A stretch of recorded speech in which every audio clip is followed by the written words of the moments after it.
Bonsoir à toutes et à tous, merci d'être venus nombreuses et nombreux chez Carib ce soir.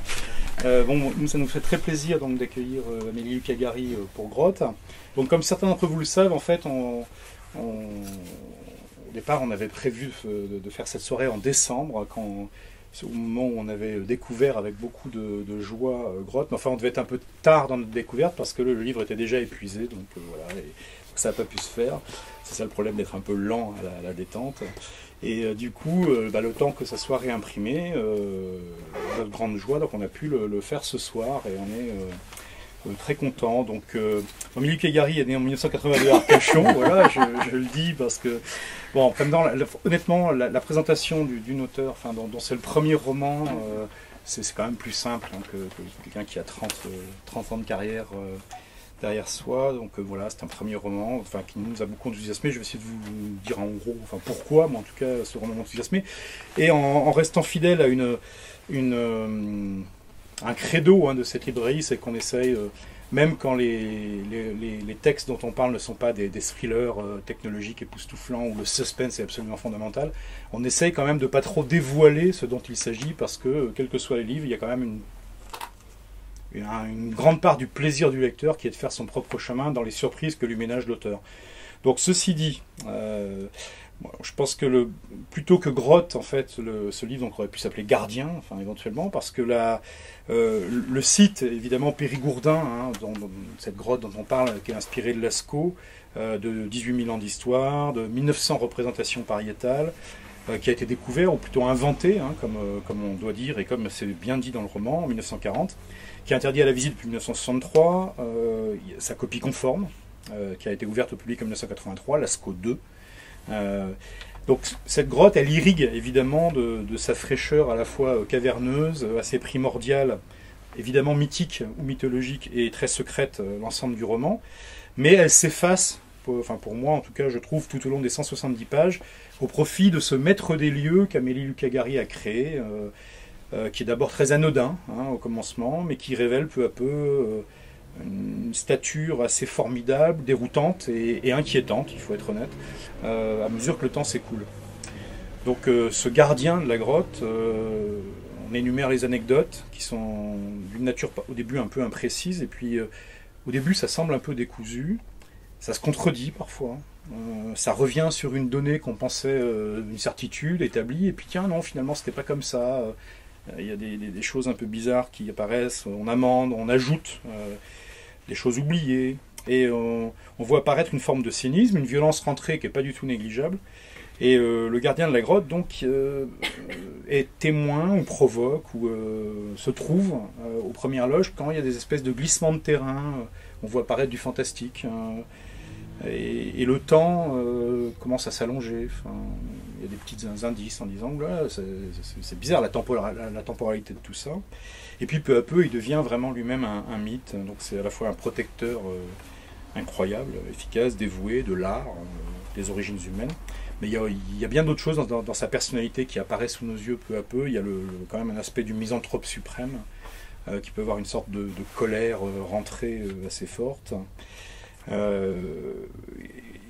Ça touche du côté d'une forme de divinité assez rugueuse, hein, assez vengeresse, certainement pas un dieu de colère, mais quelque chose de plus subtil que ça. C'est très tellurique, évidemment, vu les lieux, mais il y a voilà, les humains autour qui sont des passagers un peu fugaces par rapport à ce gardien assez immémorial. Donc moi j'ai trouvé que c'était, si on peut dire, un conte qui est à la fois très très bien écrit, c'est impressionnant. Après, je sais bien que dire ça, c'est un peu condescendant, mais pour un premier roman, c'est bluffant, quoi, parce qu'il y a une qualité d'écriture qu'on voit pas très souvent en fait sur des premiers romans. C'est assez grinçant. Et surtout, et on en parlera, je pense, pendant ce bout de soirée, on passe assez facilement de certains registres narratifs à d'autres. Les tonalités varient beaucoup, donc c'est très déconcertant. Mais on sent qu'il y a un plaisir malicieux en fait derrière le fait de déconcerter la lectrice ou le lecteur. Et puis c'est pas gratuit parce que c'est facile de déconcerter une lectrice sortant des lapins du chapeau. Et là c'est pas du tout le cas. Il n'y a pas de gratuité. Ça converge vers un final qui est assez époustouflant. Voilà. Donc c'est un roman. Bon, pour ceux d'entre vous qui ne l'auraient pas déjà lu, Je vous encourage à le lire, évidemment. Et pour ceux qui l'ont déjà lu, je vous encourage à en acheter 7 ou 8 pour les offrir, chacun. Et parce que c'est vraiment un excellent cadeau. Il n'y a pas besoin que ce soit Noël pour faire des cadeaux, n'est-ce pas? Donc voilà, et j'aurais bien aimé qu'on commence par un petit extrait avant de passer plus à des questions et un peu d'interaction. Et pour ne pas dévoiler en fait des choses trop essentielles quant à l'intrigue, même si intrigue est un mot qu'il faut utiliser avec précaution ici, je vous ai lire juste le début en fait. D'abord, un tout premier paragraphe qui est presque un exergue, mais qui fait partie intégrante du roman et qui dit de quoi on parle finalement, et ça c'est vachement agréable. Je suis le gardien d'une grotte. Je vis juste au-dessus. Dessous, c'est creux, étroit, frais, humide et silencieux. Je me répète souvent ces mots, ils résonnent et réconfortent ma solitude. Une fille que j'aimais me conduisit ici. Elle voulait que je visite sa région natale, imaginant que nous y vivrions ensemble un jour. Finalement, à peine arrivée, elle tomba dans les bras d'un garçon du pays. Je pris alors une petite chambre dans le coin, je pouvais m'installer là, puisque rien ne m'attendait ailleurs. Le village que je choisis était remarquable et le moment propice. En haut d'une colline se nichait la grotte préhistorique ornée la plus célèbre au monde, dont le gardien mourut peu de temps après mon installation. Une foule de prétendants s'était immédiatement manifestée pour assurer sa succession. Quelle qu'eût été la décision, il n'y aurait eu qu'une minorité satisfaite et des centaines de mécontents. Dans ce contexte, les autorités firent un choix audacieux qui ne pouvait faire de jaloux tant il était incongru. Ils me désignèrent moi. Aucun villageois ne fut vraiment content, mais tous préférèrent cela plutôt que de voir l'un d'eux triompher. Mon destin prit alors un tour singulier. Sur cette colline, je connus une éternité tour à tour trépidante et assommante, jusqu'au jour où une force inconnue fournit encore une fois à mon destin l'impulsion implacable du renouveau. Moi j'ai une première question qui est à la fois qui est une double question. C'est un peu sur un projet comme celui-là qui est quand même très étonnant pour un premier roman, enfin très atypique, qui ressemble à rien de ce que moi j'avais pu lire. Donc c'est comment il est né ce projet et comment la grotte de Lascaux a pris sa position en fait dedans, qui je pense qu'à la fois vraiment tout le soubassement, mais qui n'est pas l'objet en fait du roman. J'aurais aimé qu'elle soit là, mais en gros, ce que je raconte au premier chapitre est assez juste. C'est-à-dire que j'ai travaillé pendant 3 ans, pendant 3 ans avec une amie, on s'est intéressé au facsimilé surtout. La grotte évidemment nous passionnait, mais enfin on ne pouvait pas y avoir accès, et ce qui nous intéressait c'est le fait qu'il y ait tant de facsimilés qu'on ne puisse pas accéder à la grotte.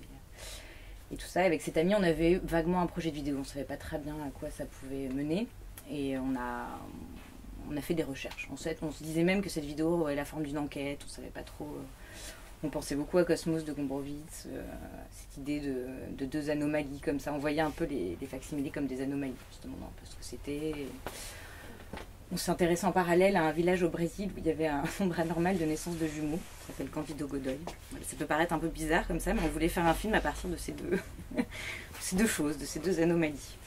Et pour cela, on a rencontré pas mal de gens, des copistes qui fabriquaient des facsimilés, c'était intéressant.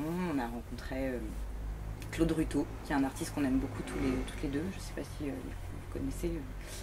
C'est un artiste qui est dans les années 40, je crois, à peu près, et qui en 1973, c'est un artiste conceptuel, qui a un travail hyper radical et vraiment très beau sur le temps, justement, et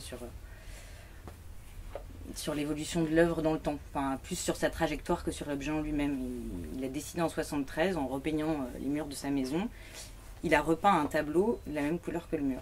Et il a appelé ça une définition méthode, c'est-à-dire qu'il ne ferait plus que ça, que la taille du tableau, la couleur de la peinture, l'endroit pouvait varier, mais il n'y aurait plus que ça, et ça se décline. Encore aujourd'hui, il en fait plein, maintenant il est même chez Emmanuel Perrotin, voilà. C'est à mon avis un des plus grands artistes du XXe siècle. Enfin, c'est très subjectif. Vous le connaissez pas, vous pouvez pas savoir. Et on voyait dans sa façon d'appréhender le temps et l'œuvre un rapport très étroit avec ce qui se passe justement entre des copies et cette façon de réactualiser en permanence. C'est-à-dire qu'un collectionneur qui achète son œuvre doit repeindre, s'il repeint son mur, doit repeindre l'œuvre. Du coup, elle est sans cesse en devenir, quoi. Il y a pas de... Donc on a voulu le rencontrer et c'était une très belle rencontre, on l'a filmé. Et j'ai réécouté justement hier ce qu'il nous avait dit, je ne l'avais pas écouté depuis très longtemps parce que en fait, j'ai jamais trop parlé de ça dans les rencontres jusqu'à présent au sujet de grotte. Et il nous a parlé de ce que c'était pour lui d'être toujours au commencement de l'art. Alors, il nous a parlé de Picasso, évidemment, de son rapport avec les grottes de Lascaux, tout ça, et cette façon de sans cesse être au début et à la fin en même temps. Et je pense que c'est hyper important en fait. Je me rendais pas compte en fait à quel point ce qu'il avait dit était important dans ce que j'ai écrit. Enfin, cette façon de voilà. Et je pense que mon gardien est un artiste. Enfin, il a une posture, il a un geste vraiment très fort d'artiste quoi. Bon, Rutotien, mais aussi je pense des artistes de l'art brut ou même Elmar Trenkwalder qui est un sculpteur qui fait de la céramique, qui fait des choses monumentales avec des motifs qui se répètent. Il fait un peu tout le temps la même chose, mais c'est jamais pareil. Et je suis un peu sortie de la question. Et on a aussi rencontré, voilà, j'étais dans l'énumération des rencontres. Et il y avait aussi, on a aussi rencontré les inventeurs de la grotte. En fait, on avait 2 encore en vie à l'époque. Et ça, alors, il y en a un qui est encore en vie, mais c'est pas celui qui nous a intéressés. Celui qu'on aimait bien est mort. Et c'était très beau quand on l'a rencontré aussi. On a vraiment beaucoup de chance, c'était quelqu'un de très généreux, tout ça, mais qui perdait la mémoire. Et en fait, donc c'était l'inventeur de la grotte. On dit ça pour quelqu'un qui découvre un trésor. Je sais pas si tout le monde le sait, mais c'est le terme même juridique, en fait, je crois. Pour dire que quelqu'un découvre un trésor. Ou, je sais pas, un trésor. Ouais, un trésor, c'est ce qu'il y a de plus. Ou la grotte de Lascaux. Et il avait Alzheimer, donc il se rappelait plus en fait. Il n'arrivait plus à nous raconter la découverte et tout d'un coup ça revenait. Et il y avait ce truc très bizarre qui nous rappelait un peu l'effacement des parois, enfin voilà, un écho assez étrange. Et puis après on s'est un peu fâchés parce que... Et donc avec cette amie avec qui j'ai fait tout ça. Et elle a fait un film qu'il faudrait voir, vous allez bientôt le voir je pense, qui s'appelle L'Inventeur, où elle travaille à partir des rushs de cette rencontre avec Georges Agnel, qui était un des 4 jeunes garçons qui a découvert la grotte en 40. Et comme on s'est fâchés, j'étais toute seule et je me suis dit que le plus simple c'était d'écrire un livre. Voilà, parce que la vidéo finalement... je préférais les livres, voilà. C'était ça un peu la jeunesse du... D'accord. C'est marrant parce qu'il y a quelques années, j'avais eu l'occasion de croiser Monique Pétral, qui est... Alors elle, on l'a pas rencontrée. Voilà, qui est une vieille dame maintenant, mais absolument charmante, avec l'œil qui pétille de façon assez incroyable. Ouais. Et qui était, voilà, qui a fait une sorte de saut aussi conceptuel, quand même, puisqu'elle était au départ chargée de superviser scientifiquement, quasiment, la reproduction en fait, des peintures de Lascaux vers Lascaux II. Donc de s'assurer que c'était bien fait, et avec des questions invraisemblables en termes de technicité, de choix des pigments, enfin, etc., pour que à la fois soit aussi proche que possible de la réalité qui avait été inventée donc, après la découverte, mais que ça puisse aussi supporter mieux, notamment les visiteurs, que l'origine. Donc il y avait eu tout un travail qui était à la fois très technologique et en même temps graphique, etc.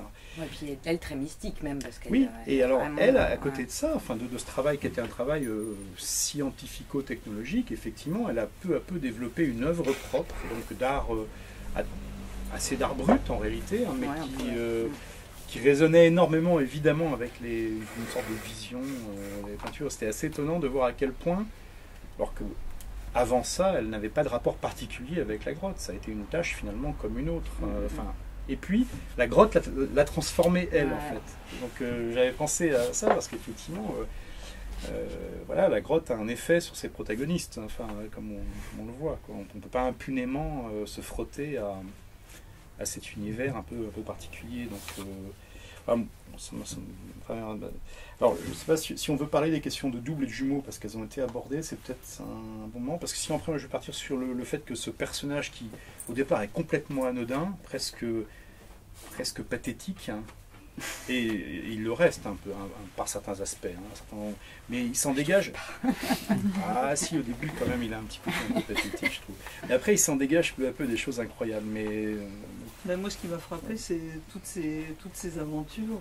En fait, dans les aventures du gardien de la grotte, on voit un certain nombre de facettes et de mots de notre époque, donc la célébrité, le terrorisme, la vulnérabilité de la nature face à l'homme, le cancer, l'hypersensibilité aux ondes magnétiques.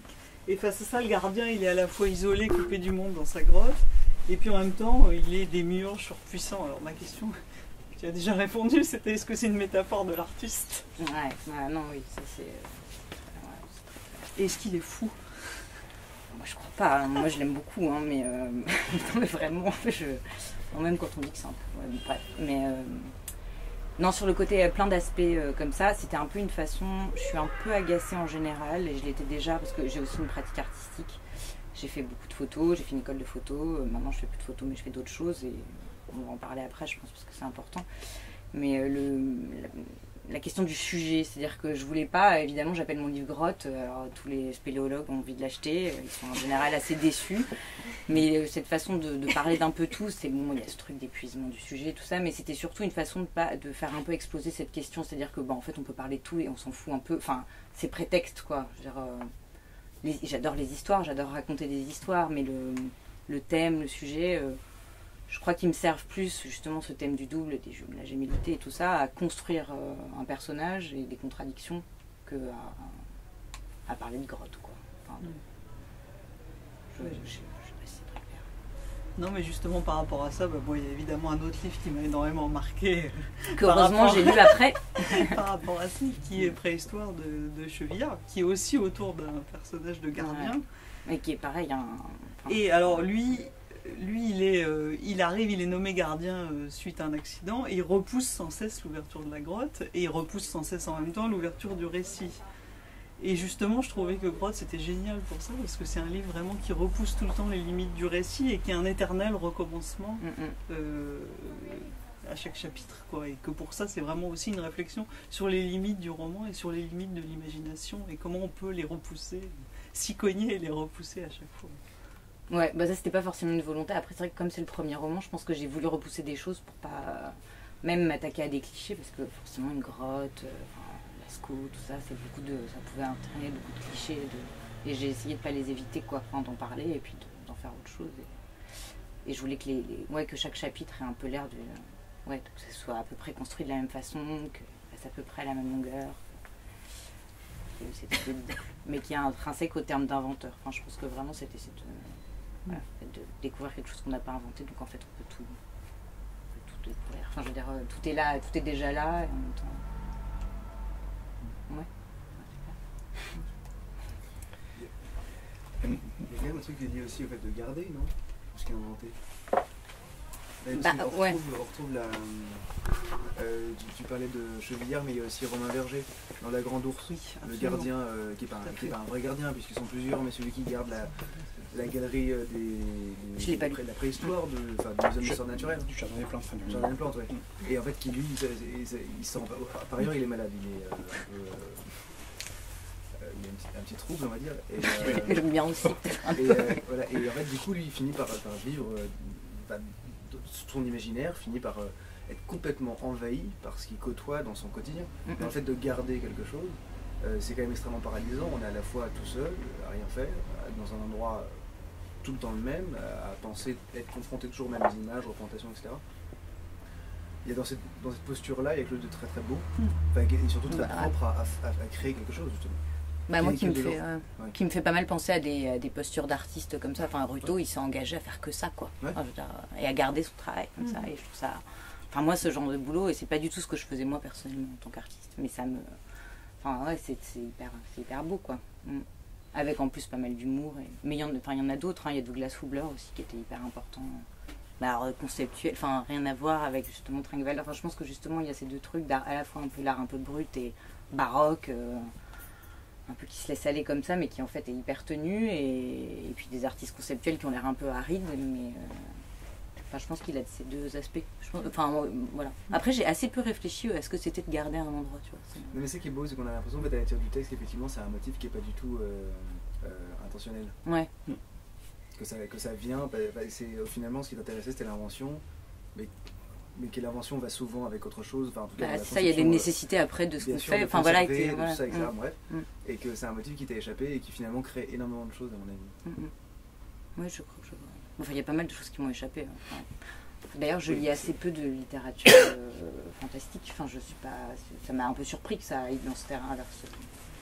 Alors qu'effectivement, tous les livres sont là. Mais moi, une des choses qui m'a frappé très vite, alors c'est peut-être lié aussi, chaque lecteur a son propre parcours de lecture, bien entendu, mais... Et là, je pense qu'il n'y a aucun indice direct de ça, mais en revanche, cette figure de gardien, dont le côté immémorial n'apparaît que peu à peu, mais qui est bien, qui a à la fois un côté gardien, témoin, acteur, c'est quelque chose qui est un thème en fait assez fréquent en science-fiction pour le coup, où on essaye de projeter ce que c'est, notamment autour des questions de maintien d'un corpus. Hein, on n'est pas nécessairement dans l'invention, mais plutôt dans le maintien. C'est-à-dire qu'il y a eu des vicissitudes pour la civilisation, et il y a quelques personnes, hein, et ça on retrouve ça chez beaucoup d'auteurs, notamment des années 60. Je pense à Clifford Simak, qui était déjà âgé à cette époque, mais qui est un des grands auteurs de science-fiction qui ont fait la transition entre cet âge d'or un peu quand même, je veux dire pâteau, enfin un peu simplet, quoi, des années 40, vers un truc plus complet en termes de réflexion des années 60. Et Simak avait créé dans Carrefour des Étoiles notamment un personnage de gardien, quelqu'un qui reste alors qu'autour de lui le monde passe. Et il posait un enjeu, je trouve, qui est très intéressant parce qu'on le retrouve avec un côté très très malicieux dans Grotte. C'est aussi, à partir du moment où on a cette mission qu'elle a été imposée ou qu'elle a été finalement fruit des événements, comment on fait pour maintenir ce qui rattache à l'humanité, en réalité, sa propre humanité, alors même que tout concourt à en détacher. Enfin, je trouve que cette figure intéressante et c'est ce qui fait pour moi l'ambiguïté et la richesse de ce gardien, c'est qu'il est exposé à plein de tentations un peu surhumaines et qu'il en a les moyens.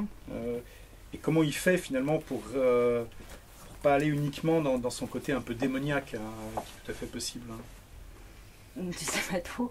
Je sais pas trop. Là, ça me fait penser, parce qu'il y a un motif important. Je suis pas une ouf de Calvino, mais par contre, la figure du baron Perché est hyper importante et j'y pensais beaucoup en écrivant Grotte. Alors que les autres trucs dont je vous parle, j'y pensais pas vraiment. C'est plus maintenant que je me rends compte que ça a eu l'influence. Mais lui, j'y pensais et à cette décision de partir dans les arbres. Mais en fait, ce que je trouve très beau, c'est qu'il peut tout le temps redescendre, mais qu'il ne redescend pas. Et qu'il y avait ce truc-là qui m'intéressait dans Grotte, c'est-à-dire qu'il fallait tenir ça, pourquoi il reste, pourquoi... Alors, il y a la question pourquoi il ne devient pas fou, et ça, c'est pas ça que je me demandais. Moi, je me demandais pourquoi il redescend.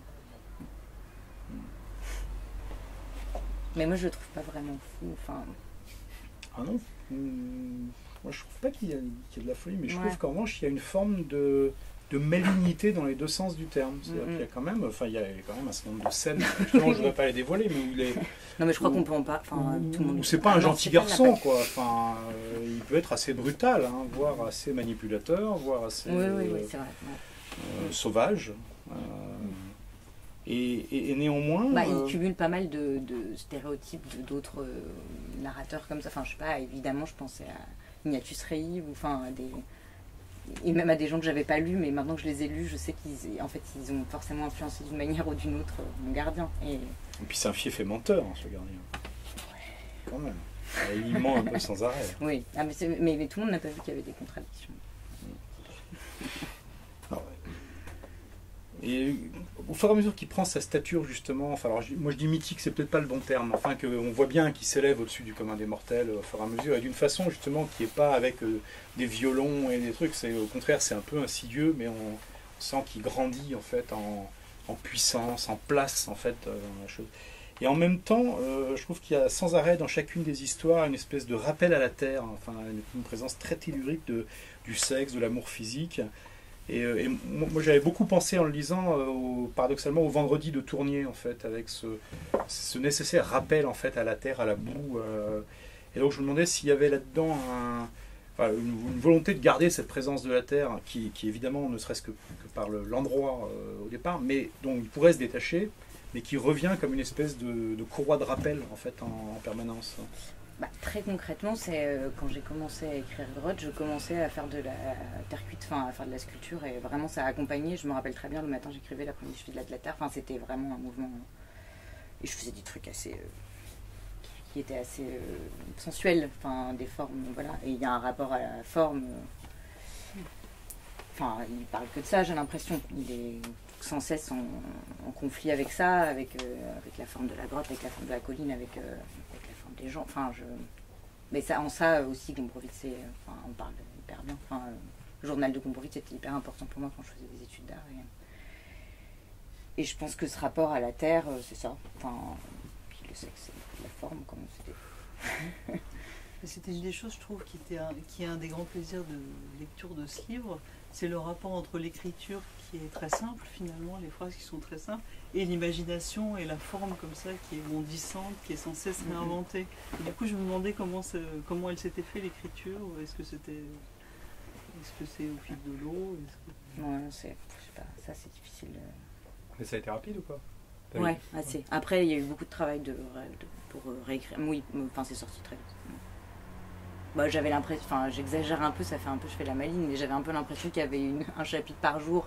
C'est pas vraiment le cas, parce qu'il y avait des jours où je travaillais pas, évidemment je faisais d'autres trucs, et puis j'y revenais, et je les ai réécrits, et puis ça a pris, le livre est sorti très longtemps après que je l'ai écrit, donc, enfin très longtemps, non pas très longtemps, mais enfin j'ai eu le temps de modifier pas mal de choses, mais disons que les idées, les trucs d'imagination, les petites anecdotes, tout ça, c'est venu très vite, ouais. Et ça m'a surpris. Très sincèrement, je lis pas de littérature fantastique. Maintenant, j'en lis plus. En même temps, c'est des touches discrètes. Hein. Enfin, ouais. Justement, il y a tout un fantastique, enfin aussi bien une certaine partie du fantastique 19e que du fantastique contemporain qui s'appuie aussi sur ce qu'en plus, qui reste justement dans les touches. Hein. C'est qu'on n'est pas en train de dire et tout à coup le gros vampire est arrivé. Enfin, là, bon, mais c'est des trucs inquiétants, des trucs c'est bizarre parce que justement le lecteur un peu attentif ou qui a été mis par l'auteur dans le mood va se dire il y a quand même un truc bizarre là. Et donc du bizarre ça devient inquiétant puis après c'est le lecteur qui se met à fantasmer tout seul hein, alors que l'auteur n'a plus rien à faire. Enfin, et je trouve qu'il y a quand même de ça hein, dedans. Il y a des moments où ce narrateur, une fois qu'on a appris à s'en méfier un peu, il peut dire des choses très anodines et on commence à flipper hein. Non, mais ça, c'est pas. Ouais, parce voilà. qu'il est inquiétant quand même, hein, ce garçon. Moi je trouve. Après, sans y mettre de moralité, hein, mais il est un peu inquiétant. Ouais. Il manie quand même du double sens, du double entendre, assez aisément. Plus le fait qu'effectivement, parfois, il nous apprend incidemment que. Non, mais. Ouais, ah zut, j'avais oublié de vous dire ça. Ouais, mais je la tête. Et donc, ça déstabilise quand même, enfin, jusqu'au bout. Il y a alors qu'on est apparemment sur un terrain super ancré justement dans la terre, et puis en fait on est en permanence en train de se demander un peu où on met les pieds. Et ça je trouve qu'il y a un côté un peu magique hein, quand même d'arriver à faire une écriture qui fait semblant de s'ancrer pour en même temps garder un côté très aérien, très instable. Enfin, l'impression que j'ai. Hein. Bah, ça me fait très plaisir. Mais ça c'est un peu, enfin, c'est la magie du truc quoi. Je sais pas. Enfin, je crois que ce qu'il y a de mieux dans Grotte, c'est pas ce que j'ai voulu faire. C'est ce qui finalement est là. Après, il y a pas mal de contenu. Comme c'est super bien fait, à aucun moment personne s'amuse à coller un essai tout à coup au milieu du récit. Mais il y a aussi des incises en fait très sérieuses sur des questions d'écologie. Non, mais un peu, mais. non, on peut être sérieux et mettre du contenu théorique sans que ce soit Wikipédia.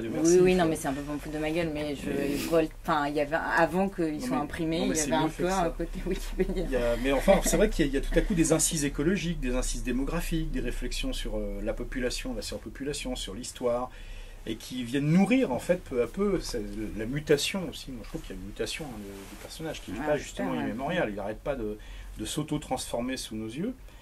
Et il y a effectivement toutes ces choses très sérieuses, parce qu'au départ c'est très ludique, et ça le reste, mais tout à coup il y a quand même du poids intellectuel, scientifique qui rentre dedans. Donc voilà, parce que ça c'est une construction qui est assez délicate. Je sais pas trop. Moi sur le côté un peu Wikipédia, même si j'espère qu'il n'est plus vraiment présent quand c'est pas ça, mais il y a quand même tout un truc très parodique. Voilà.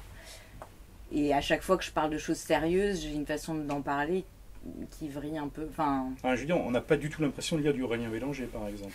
Oui, alors voilà, ça c'est le syndrome Wikipédia, on est d'accord. Voilà, ça on parle du même truc. Non, on peut le dire ici. Mais c'est la parodie qui fait qu'on n'en parle. aura jamais un seul, donc non, mais pas de problème. Non, puis il y a pire qu'Aurélien Bélanger. Mais je pense que c'est le côté parodie qui déjoue ce truc. Évidemment que je veux dire des choses sérieuses, mais je dis pas exactement ce que j'ai envie de dire. Du coup, ça a une profondeur un peu plus. Je sais pas, non, c'est pas très clair. Je sais pas. Je sais pas trop. En fait, je sais pas trop ce que c'était la question. Non, mais c'était comment j'avais inséré ça. Pour insérer effectivement ces questions, enfin bon, alors oui, je sais pas si après, c'est des trucs que je lis sur Internet, tu vois, quand tu... Mais qui viennent assez naturellement dans le développement du personnage. Mais parce que j'ai l'impression qu'on pouvait parler de tout, enfin, en parlant de cet endroit. Parce que moi, je trouve que ça pouvait pas s'appeler Gardien quand même. Je trouve qu'on parle vraiment d'un lieu, mais... Alors, c'est peut-être aussi parce que c'est un lieu métaphorique, enfin, c'est une grande poche, un grand creux dans lequel tu peux fourrer tout ce... Bah déjà voilà, au niveau du volume, c'est un... Côté encyclopédique, il est là parfois, c'est que moi j'ai lu certains chapitres comme... Enfin, des fois justement, le fait que le sujet soit arrive là, c'est justement parce que tu ne fais pas semblant de l'amener autrement. Quand tu as envie de parler de quelque chose, des fois on a presque l'impression que le chapitre commence par « aujourd'hui je vais vous parler de ». C'est pas ça. D'ailleurs il y a un titre. Mais des fois c'est presque toi, ça. Ce qui fait qu'on accepte tout, parce que si tu faisais semblant de ne pas nous parler, si tu tiens absolument à parler sur population et que tu fais semblant de parler d'autre chose, ça peut être très ennuyeux. Sauf que là clairement tu annonces à chaque fois. Et quand tu... Voilà, en répondant à cette question, tu rebondis sur... Pour moi ça ne peut pas être un gardien, c'est une grotte. Je pense que c'est là en fait, c'est que c'est un grand sac dans lequel tu fourres tous tes sujets. Ouais, non, je trouve ça très juste. C'est un sac. C'est vrai. Non, et puis je pense que tout est un peu né aussi du fait qu'on sache pas qui a fait ces peintures. Et que à partir de là, tout est possible, quoi. Je veux dire, on peut... C'est ça qui était assez ouvert, quoi. Mais je trouve ça très juste. J'aurais bien aimé répondre ça. Je réponds ça parce que je me rappelle les discussions qu'on a eues sur la couverture où justement le sujet était est-ce qu'on représente un creux. Parce qu'Antonin a fait la maquette, la couverture, il a tout fait. Et la forme de ce creux a été l'objet de on en a pas mal discuté. Parce que voilà, est-ce que c'était un creux ou est-ce que c'était un plein? Et en fait c'est un peu la même chose. C'est-à-dire que si c'est creux, on a envie de le remplir. À la fin je voulais que ce soit un plein, au début je voulais que ce soit un creux. Voilà. J'étais un peu chiante. Et donc je sais à quel point c'est important ce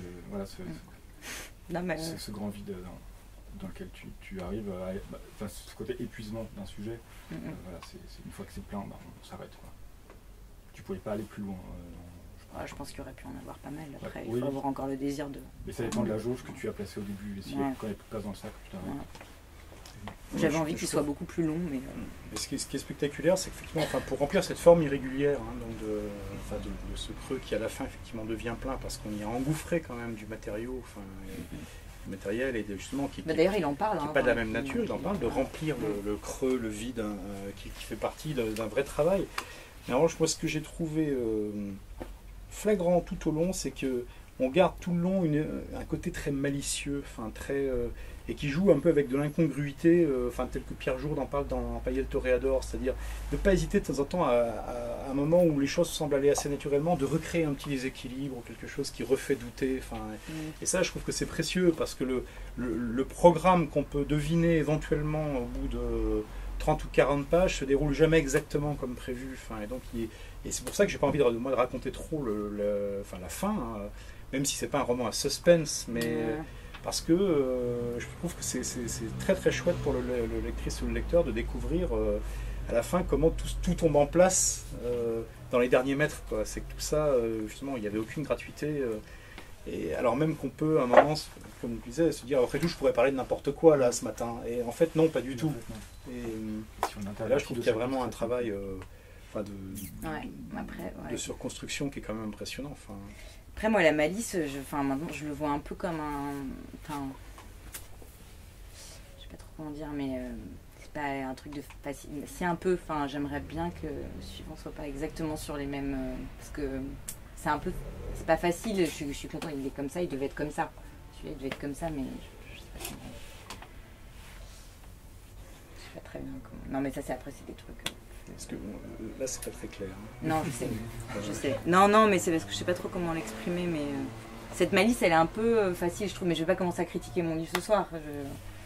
C'est pas ce que je préfère. Parce que tu as l'impression parfois de t'en sortir par une pirouette, en fait. De faire un peu la maline pour dire finalement tout ça n'était pas très sérieux. Oui, et puis après c'est vrai que moi-même j'étais très étonnée d'à quel point je pouvais retomber sur mes pattes. Et ça me surprenait, c'est-à-dire que c'était comme si je me disais mais j'ai de la chance. Tu vois et ça, hop, non mais je sais pas comment vous expliquer, ah ouais, et tout Voilà, mais ça peut pas être... Tu vas le voir comme un défaut parce que pour toi, tu as l'impression d'avoir exploité une facilité. Mais cette facilité, c'est ce qui fait aussi... Mais c'est ce qui fait le charme du livre. Et puis c'est vraiment propre à... Ouais, puis tout le monde n'y arrive pas. Voilà, en fait. Et nous, c'est ça qui nous séduit dans l'écriture parce que c'est la tienne. Et toi, tu es peut-être un petit peu trop habitué à ce système. Ouais. Oui, puis que je pense que c'était bien pour celui-là et que faut pas que ce soit systématique. Mais enfin, je comprends le... J'étais contente, moi, sur le coup, de voir que ça... C'était des bonnes surprises. Est-ce que vous avez d'autres questions? Sinon, moi, j'aurais bien entendu un autre extrait, mais cette fois par la... C'est moi qui choisis. L'auteur, oui. Ouais. Peut-être j'en prends un qui est déjà... Oui, voilà, on va prendre un vieux, c'est mieux. Sans s'arrêter là où il y a des post-it, ça veut rien dire. Non, mais je choisis toute seule. Il y en a un que je préfère. Grâce à ces aventures, je compris à quel point la colline était vulnérable. D'ailleurs, il faut que je lise un entier ou... C'est long, je me rends pas compte. Ouais, 3-4 pages, c'est bien. Après, on n'est pas pressé non plus. Grâce à ces aventures, je compris à quel point la colline était vulnérable. Pour en faire un solide bastion et fortifier mon isolement, j'entrepris de grands travaux. Les gens de la région m'avaient souvent comparé à la maison, ou l'inverse, alors qu'elle avait été construite pour le gardien précédent. Son allure générale n'avait donc pas été directement influencée par la mienne. Ce rapprochement, facile et inexact, n'avait pourtant jamais gêné personne. Elle était grosse, bien trop énorme pour une seule personne. Elle ressemblait cependant à une cabane, conçue dans l'urgence, puis rafistolée, boursouflée comme un bloco sans doudoune, trop habillée en été. Ni l'harmonie ni l'équilibre n'avaient présidé à sa conception. C'était sûrement ce qui lui donnait ce cachet exotique. Elle impressionnait comme une excroissance, sans que l'on sût de quel corps elle aurait été la triste protubérance. De loin, elle avait l'air ronde, mais de près c'était un dodécaèdre conçu de façon à élargir le point de vue. Un mirador aplati. Comme elle était plantée au sommet d'une colline, il n'avait pas été nécessaire de lui donner de la hauteur. Il n'y avait qu'un étage, et au-dessus ce que l'on appelait communément un grenier. Par une prudence devenue coutumière, c'était à l'étage que je vivais. J'avais peu à peu déserté le rez-de-chaussée qui n'était pas bien habité. Au premier, il y avait 5 pièces, mais je n'utilisais que le living où j'avais installé mon lit, ma table et mon fauteuil. La surface du séjour formait un carré parfait, et si le plafond avait été un peu moins haut, son volume aurait correspondu à celui d'un cube. Une pensée me traversait souvent. J'imaginais jeter ce dé, avec moi dedans, et je me demandais comment il retomberait, dans quel état je serais, et ce que tout cela pourrait signifier. Ce cube pourrait dévaler la colline, prendre de plus en plus de vitesse à mesure que la pente l'aurait emporté, pour finalement s'écraser sur une maison du village. Le grenier, quant à lui, était exclusivement consacré à une activité paresseuse et tranquille. D'ailleurs, la hauteur sous plafond ne permettant pas de se tenir debout, je pouvais y passer des journées entières allongées. Au rez-de-chaussée, j'avais installé 5 portes d'entrée et muré l'escalier qui communiquait avec l'étage. Ces portes étaient identiques à celles d'origine et disposées de manière à être toutes visibles du chemin par lequel les visiteurs arrivaient. 4 d'entre elles s'ouvraient sur un mur, de pure leurre. Une seule permettait de pénétrer dans la maison, celle du milieu. Des études prouvaient qu'à cette place, elle serait choisie en dernier. En effet, un sujet lambda imagine instinctivement la solution la plus compliquée et exclut d'emblée l'évidence. C'est invariable. Incongrues, ces portes n'avaient rien de naturel, et leur présence parasitait la façade, troublant l'idée que l'on pouvait se faire de sa fonction. Ainsi perdue sur une colline, la bâtisse ne pouvait être ni un équipement touristique comme des toilettes, ni une maison divisée en appartements. Bien sûr, l'assaillant ne penserait pas à tout cela, il hésiterait simplement, perdant ainsi un temps précieux. Les fenêtres ressemblaient à des persiennes renversées, rectangulaires, étirées vers l'horizon, beaucoup plus larges que hautes. La seule véritable fenêtre, c'était celle du toit, que j'avais moi-même installée, ma lucarne d'observation. Un large arrondi bien dessiné dans lequel la journée, les arbres et les nuages se reflétaient. Le reste était plutôt rudimentaire. Les murs extérieurs étaient d'un beige pâle, que je tenais à rafraîchir régulièrement. C'était une façon de ne pas me laisser aller et de prolonger, à mon échelle, la lutte de l'espace et du temps. Voilà, je vais m'arrêter là parce que j'aime bien cette dernière phrase. Je ne lis pas très bien. Merci d'être venu. vraiment merci beaucoup Amélie d'avoir accepté donc, de répondre à nos questions plaisir. parfois un peu maladroites. Non, c'était bien. C'était de loin les meilleures questions que j'ai eues jusqu'à maintenant. C'est très gentil. J'y Alors, passe à chaque fois en plus. Bon, comme on essaie de le faire parfois quand on a Ouais. l'occasion d'accueillir un auteur donc, qui est sur un éditeur qui n'est pas encore Le Seuil ou Gallimard, on essaie de parler un petit peu de certains livres qui nous ont beaucoup plu chez cet éditeur. Alors c'est dommage que Christophe Luquin n'ait pas pu se libérer ce soir, n'est-ce pas? Mais on va quand même faire l'exercice, mais rapidement, parce que tous les livres ne sont pas nécessairement disponibles ce soir. Après, s'il y en a qui vous enthousiasment, il ne faut pas hésiter à les commander. Vous savez que nous autres libraires, on est toujours prêts à passer des commandes. Hein. Mais, donc, Plutôt dans la librairie que sur le site de l'éditeur. ouais, voilà, exactement. Donc je vais vous dire, moi en fait mon premier contact avec l'éditeur Christophe Luquin, ça a été par Felipe Polleri, L'Ange Gardien de Montevideo. Puis après en fait j'en ai eu deux autres, donc Baudelaire et Allemagne qui est sorti il y a quelques mois. Et c'est assez époustouflant, c'est un auteur uruguayen bon, qui a une culture assez monumentale, hein, qui dans des livres qui peuvent être bon, un peu longs comme Allemagne, ou très courts comme en général Montevideo Baudelaire, arrive à mettre en scène une forme de folie logoréique, mais extrêmement construite derrière les apparences. Avec des angles différents, en général Montevideo met en scène quand même le garçon un peu débile en fait de la concierge d'un immeuble de Montevideo à qui on a confié des missions qui au départ sont juste parce que comme ça permet de justifier un petit geste pour qu'il ait un salaire, mais qui de son poste d'observation dans l'immeuble génère en fait une vision de la vie, de l'immeuble, de la société qui est assez incroyable, qui est un peu effrayante, hein, mais de toute façon c'est toujours un peu effrayant ce qu'il écrit, mais Ce qu'il dit Christophe. mais moi je trouve ça très très très très beau. Baudelaire c'est une sorte de voilà, on peut imaginer qu'il y a un aliéné qui se prend pour Baudelaire et qui réécrit la vie de Baudelaire à sa manière en faisant se télescoper le réel, le 19e siècle, le contemporain, en y mêlant des choses qui sont jamais arrivées et puis des choses qui auraient peut-être pu arriver. Donc alors ce qui est curieux, c'est que c'est quand même très plaisant, même quand on ne connaît pas par cœur la biographie de Baudelaire. C'est que justement, parce que ça c'est un peu le risque quand on se joue à ce genre d'exercice, c'est qu'il n'y a pas besoin de connaître la vie de Baudelaire pour trouver ça complètement incroyable, cette façon d'entrechoquer des possibles et de ce que c'est la vie d'artiste ambitieux, enfin, puisque c'est quand même le cas. Et Allemagne, je ne sais pas trop comment le décrire, puisque là, dès le départ, on parle en fait de quelqu'un qui se présente lui-même de façon assez très honnête aux gens, hein, en disant non mais je suis à la fois un peu un super-héros, un maître espion, un maître contre-espion, mais vous savez, comme je suis quand même un peu instable et que j'ai une personnalité compliquée, de temps en temps je me fais interner parce qu'en fait je suis fou.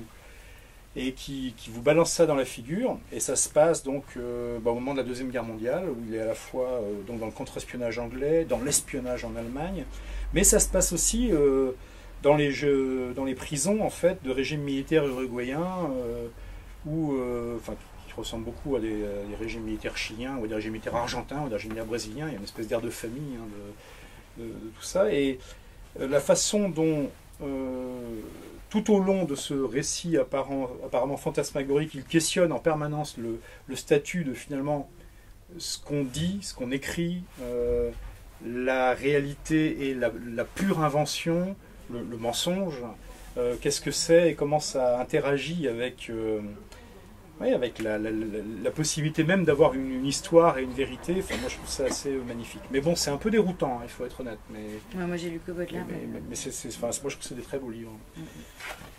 Je vais dire un mot sur La Madrivore, hein, qui vient de sortir, et puis là en plus on en a, donc il est disponible, donc c'est quand même très agréable.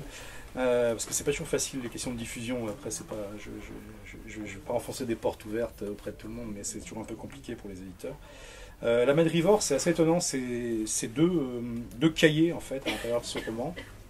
Celui par lequel on commence, c'est les mémoires d'un médecin, enfin d'un chirurgien de très haut niveau, un argentin, début du XXe, qui raconte quelques semaines, quelques mois de sa vie dans une clinique où ils ont décidé d'explorer ce qui se passe pendant les 9 dernières secondes, paraît-il, où l'homme se comporte comme un canard sans tête. C'est-à-dire qu'une fois décapité, pendant 9 secondes, il existe encore. Et donc il peut éventuellement penser, parler, dire des choses. Donc c'est tellement mystérieux ces 9 secondes que ça vaut la peine de les explorer. Alors, on sent bien tout le scientisme un peu bizarre hein, de cette période fin de 19e, début du 20e, enfin, qui peut durer parfois assez tard hein, dans le 20e, hein, et dont on souhaite qu'elle ait complètement disparu, mais est-ce qu'on en est vraiment sûr, on ne sait pas.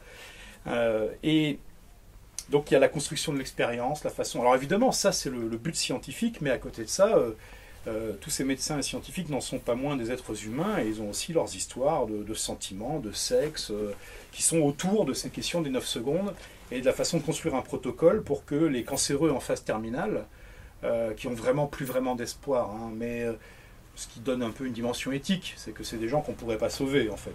Mais on leur promet un traitement miraculeux et ils viennent suivre ce traitement et comme ça on peut un peu leur couper la tête avec leur consentement qu'il faut obtenir bien entendu. On a beau être en 1900, on ne peut pas se contenter comme ça d'assassiner les gens, ce serait vraiment pas bien. Donc il faut qu'ils signent une consent form, comme on dit en droit américain. Et voilà. Mais ça, c'est bon, on pourrait se dire, tiens, c'est bizarre, c'est un roman scientifique sur la folie de la science du début du XXe. Mais derrière, la réalité apparaît, c'est qu'on parle d'artistes contemporains d'aujourd'hui, bon, qui sont argentins, mais qui exposent principalement en Europe, et qui ont construit un projet d'artistes contemporains à très long terme sur une certaine violence exercée à l'égard du corps, un certain extrémisme hein, de la chair, de la maladie, de la douleur. Et où effectivement ce cahier qui leur tombe dans les mains à un moment est un peu comme le Graal, quoi, parce que ça leur ouvre des perspectives que je ne vais pas vous dévoiler, mais qui peuvent être assez impressionnants quand on projette ce fantasme scientifique du début du XXe dans une mécanique d'art contemporain actuel. Enfin, c'est superbement fait, c'est très déstabilisant, en même temps c'est une narration assez classique finalement, et c'est l'entrechoquement entre les deux qui crée la chose très intéressante. Et puis après, bon, dans les deux cas, c'est écrit d'une façon très drôle, qui se prend pas au sérieux, alors même qu'il y a des choses mortellement, si j'ose dire, sérieuses tout le long. Quoi. Je ne parlais pas encore d'un. Un paysage ordinaire de Derek Mull, c'est des nouvelles. C'est très beau. Je dirais, bon, après, plein de livres très beaux. Mais ce qui est étonnant, c'est qu'au départ, on pourrait anticiper, espérer ou craindre une espèce de réalisme du quotidien où on va extraire des situations finalement assez banales et puis raconter ça, le disséquer, et puis bon voilà, et il en sort des choses. Enfin, c'est un réalisme mais qui est très intéressant comme matériau, mais qui existe déjà beaucoup. Et je trouve que Derek Mull, sur un recueil où il n'y a aucun ou très peu de liens entre chacune des nouvelles, il y en a quelques-uns, on peut s'amuser à les regrouper, à faire des ensembles, mais sur ce matériau, en revanche, donc, quel que soit le sujet apparent de la nouvelle, il arrive à mettre en œuvre un vrai miracle d'écriture, parce qu'il arrive à créer le sens de l'englument et du ralentissement qui saisit les protagonistes. Quel que soit en fait ce à quoi ils sont exposés, il y a un moment de sidération, et où tout à coup ils se mettent à penser, agir, à leur propre insu, et c'est très insidieux auprès du lecteur de façon plus lente, plus engluée, comme s'ils étaient pris dans une sorte de gelée. Et on sait pourquoi, parce qu'ils sont confrontés à des choses très variées. Et je trouve que c'est jamais dit, c'est jamais exprimé, et que ça imprègne tout ce recueil. Et donc, ça fait partie probablement des rares recueils de nouvelles, il n'y en a pas tant que ça, qui arrivent à avoir un méta-sujet qui est très très fort, très puissant, et qui fait qu'on en sort en se disant, là je viens de lire un très grand livre, en fait, et non pas une collection disparate de petites miniatures, de petites nouvelles, chacune très, très, très, très jolie. C'est un vrai recueil, en fait, qui prend une dimension, enfin, pour moi, qui est un peu différente et qui est très forte. Voilà. Et voilà, c'est tout. Bravo. Non, mais, merci, donc, Amélie. Vraiment, merci à vous. Et donc je vous encourage, comme on l'avait dit, à ne pas hésiter donc à vous faire signer et à dédicacer pour vous, vos amis, vos parents, les gens que vous aimez, enfin Grotte.